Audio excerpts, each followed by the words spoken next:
अभी प्रभात प्रकाशन से एक पुस्तक आई है, 1.5 इंच मुस्कान वाले लोग। तो अपनी इसी पुस्तक से यह व्यंग प्रस्तुत कर रहा हूं, जिसका शीर्षक है जीवन धन्य होने के लक्षण। समय के साथ मानदंड काफी बदल जाते हैं। कभी लोग सोचते थे कि बेटी की शादी ब्याह करके गंगा नहा ले तो जीवन धन्य हो जाए। वैसे ही कुछ साल पहले तक जो अपने रहने के लिए झोपड़ी से उठकर 60-70 गज में एक छोटा सा पक्का मकान बना लेता, वह अपना जीवन धन्य समझता। वैसे ही जब स्कूटर नंबर से मिला करता था और 5-7 साल में जब उसका हैंडल पकड़कर माला पहना दरवाजे पर लाता, तो मोहल्ले वालों की नजरें अपने प्रति रश्क देखकर वह इंसान अपना जीवन धन्य समझता।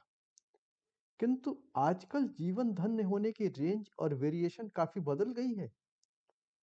कहिए तो 2 प्लॉट होने और नोएडा एक्सटेंशन में नई बुकिंग के बाद भी किसी को अपने जीवन से शिकायत हो सकती है। वैसे ही कुछ ऐसे भी हैं जो कह सकते हैं, भैया इस महंगाई के जमाने में यदि दाल रोटी के साथ देसी घी और पनीर की सब्जी मिल जाए तो समझो जीवन धन्य हो गया।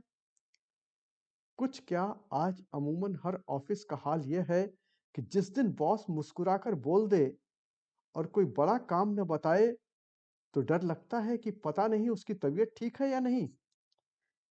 फिर भी ऐसा होने पर जीवन धन्य समझना चाहिए। कुछ हैं जो बच्चों के किसी बड़े स्कूल में एडमिशन मिल जाते ही अपना जीवन धन्य समझने लगते हैं। तो कुछ के लिए जब तक बच्चा पढ़ लिख कर फॉरेन नहीं पहुंच जाए तब तक जीवन निरर्थक है। उनके लिए तो जीवन तभी धन्य है जब बच्चा अमेरिका इंग्लैंड में नौकरी करे और वे रिश्तेदारों में सिर उठाकर चले। जब ड्राइंग रूम में फोटो विदेशी बहू की टंगी हो और वहां बैठकर चर्चा करने वाले उनके मिडिल क्लास होने के बाद भी उपलब्धियों के गुण गाएं। वैसे ही जब किसी का नालायक बेटा गली कूचे की क्रिकेट खेलते खेलते आईपीएल खेलने लगे तो उस परिवार की 7 पीढ़ियां तर जाती हैं। ऐसा ही किसी जमाने में सिविल सर्विसेज वालों के लिए कहा जाता था।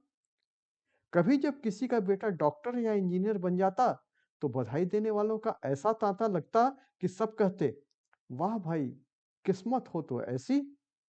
आजकल गली गली शिक्षा की दुकानों से निकल रहे इंजीनियरों को देखकर लोग लानत भेज रहे हैं।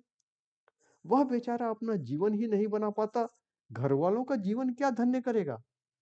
वैसे ही अपने आसपास के लोगों को घेर कर अपनी रचना सुनाने वाले किसी कवि को जब स्टेज पर माइक मिल जाता है तो उसे अपना जीवन धन्य नजर आता है। वहीं देशी राजनेता अंतरराष्ट्रीय साहित्य से तारीफें मिलने पर अपने जीवन को धन्य मानने लगता है। ठीक वैसे ही जैसे किसी फिल्म स्टार या क्रिकेटर की फोटो इंटरनेशनल मैगजीन के कवर पेज पर आने से उसका जीवन धन्य हो जाता है। जहां तक हम जैसे छोटे मोटे कलम घिस्सू लोगों की बात है, तो लगता है किसी बड़े पेपर में विज्ञापन भर जगह मिल जाए तो जीवन धन्य है। किसी बड़े पेपर में विज्ञापन भर जगह मिल जाए तो जीवन धन्य है। और कहीं तुक्का लगते लगाते कोई पुरस्कार पकड़ आ जाए तो बस समझिए गंगा नहा लिए। धन्यवाद।